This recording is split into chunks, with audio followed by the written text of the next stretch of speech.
kwa uhuru ya kujieleza na uhuru ya kufanya expression. Sisi kama idara, kazi yetu ni kulinda haki za binadamu wote, ikiwa pamoja na wanafunzi wetu wakiwa na uhuru ya kujieleza na uhuru ya masomo na uhuru ya kusomeshwa kama wanafunzi wetu.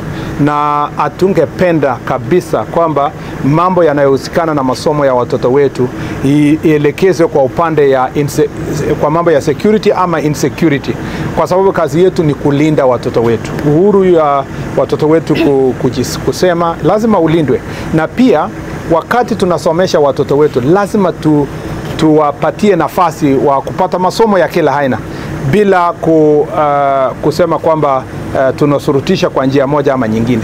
Lakini pia tuko na jukumu kama wazazi na kama serikali kuhakikisha masomo yenye inafanyika shuleni sio ile yenye inaleta watoto wetu katikati ya wanasiasa.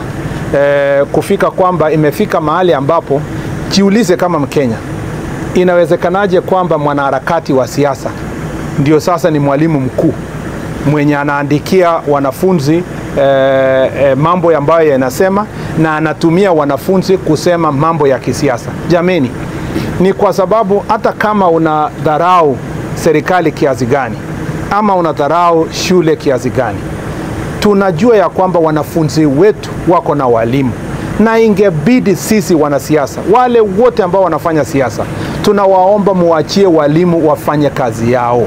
Tuwaje kutumia watoto wetu kufanya siasa. Mpaka imefika wakati ambapo mtu mwenye kabisa tunajua ako mrengo fulani ya kisiasa, yeye ndio mwalimu mkuu ya mambo ya kuendeleza siasa kupitia wanafunzi.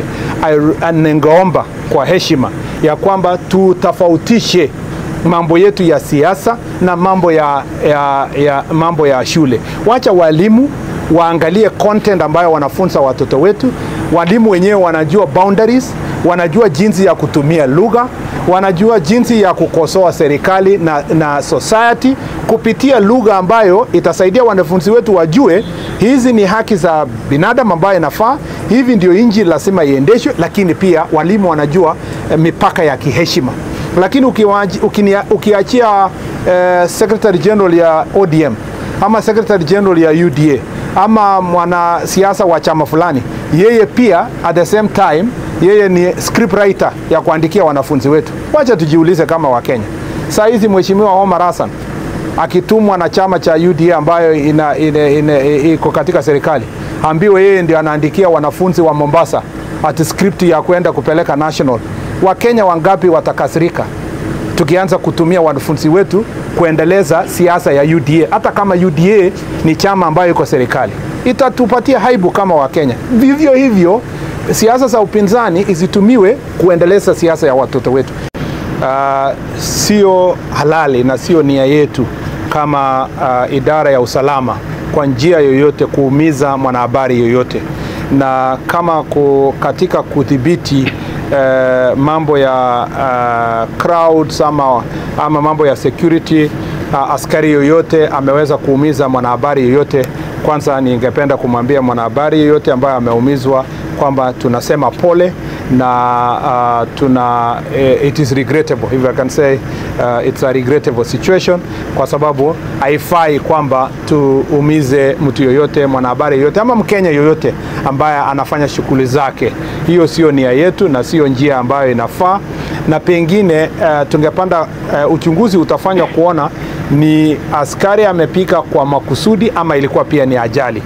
Kwa sababu kama ni jambo la ajali katika ile operation area, pia tunasema kwamba tunawaambia journalist, tunawaambia pole, na tutajaribu kila iliwezekanavyo kuhakikisha kwamba usalama wa wanahabari umelindwa wakati wowote wakiwa katika mbele kupasha habari wa Kenya, hata kama tukiwa kwenye operational area. As the security sector, we protect our children and they have a right and freedom of expression. They also have a right to have a holistic an environment where there is a holistic teaching and they can appreciate the society and they can question the wrong things in society. They have a right to even disagree with the government of the day. But there are boundaries that have been set in the education sector. Their teachers know how they can teach. They can use euphemism. They can use, different kinds of language to pass the message on how to criticize government, criticize society, learn about society, appreciate society.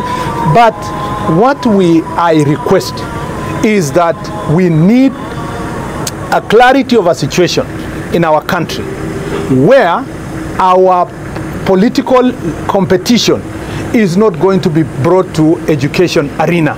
I will really request that political party actors do not use our students to become the script writers. I wonder why a politician could be the script writer for students performing. Why can't we allow teachers? Because I don't think, even the competition itself loses value if we don't allow the teachers themselves to be the ones who are writing the script, because part of that is part of learning, so that our students can work with the teachers. The last thing I'd like to say is that let the school do its own job. If other political actors would like to write plays and scripts on societal issues, we have our national theater and we have other theaters across the country for adults.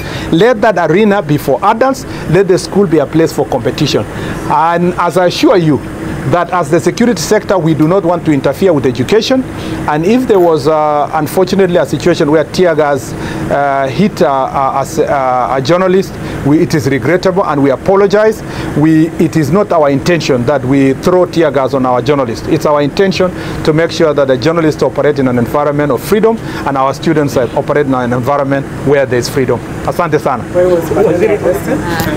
I would never know about the arrest of any individual.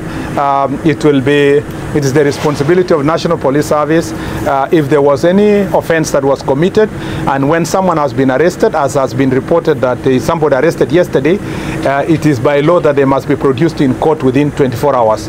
And if not within 24 hours, if investigations are still on, they must be released on bail or as per the law itself. So we don't intend, we follow the law, and I am confident that the National Police Service will handle any suspect through the proper security channels without breaking the law. Sehemu hii pia unakumbwa na shida zingine ambazo ni shida ya mashamba na maskwota.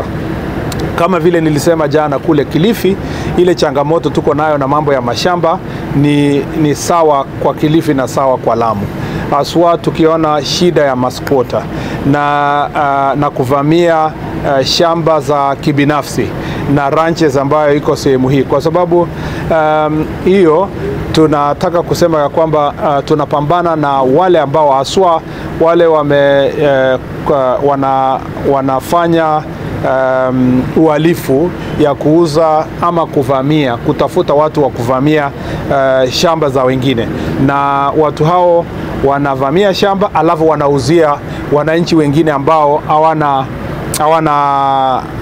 hawana uzoefu ama hawaelewi kwamba kama wenye wanauza wako na haki ya kuuza ama hapana. Ni matapeli ambao wanachukua mashamba alafu wanauza.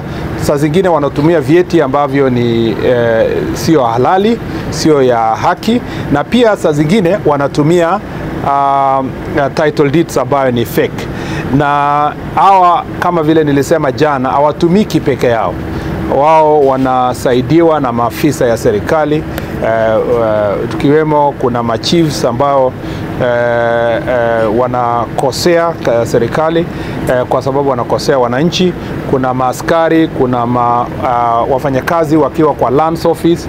Tumesema ya kwamba ripoti yao iharakishwe na ipelekwe haraka ifikie idara ya DPP ndio wastakiwe kwa ile makosa wanafanya. Alafu sisi katika tutarecommend kwa Public Service Commission hawa wote wenye wanafanya kazi hiyo waajishwe kazi, kwa sababu hatutaki watu wenye wanafaa kulinda wananchi lakini wanatumia nafasi yao kuumiza wananchi kwa kuwanyang'anya mali yao. Na ndiposa unapata masuala mengi ambayo niliulizwa hata nikiwa bunge juzi, inahusikana kwamba tuko na court order lakini tukitaka kufurusha wale ambao wamevamia shamba, unapata kwamba ni watu 1000, watu 500, watu 2000. Inaleta changamoto ya kuumiza hawa watu, kwa sababu wengine kwa kutojua wameingia katika kununua hizo mashamba. Na pia kuna watu wana rent squatters, yani wanachukua squatters ya kutumia kiolela kujaribu kunyakua mashamba, na wanatafuta masquatters kwa kila sehemu ya Kenya wawalete hapa ndio wapate unyakuzi wa shamba ya kibinafsi. Pia tutapambana na wao na tutapambana na wale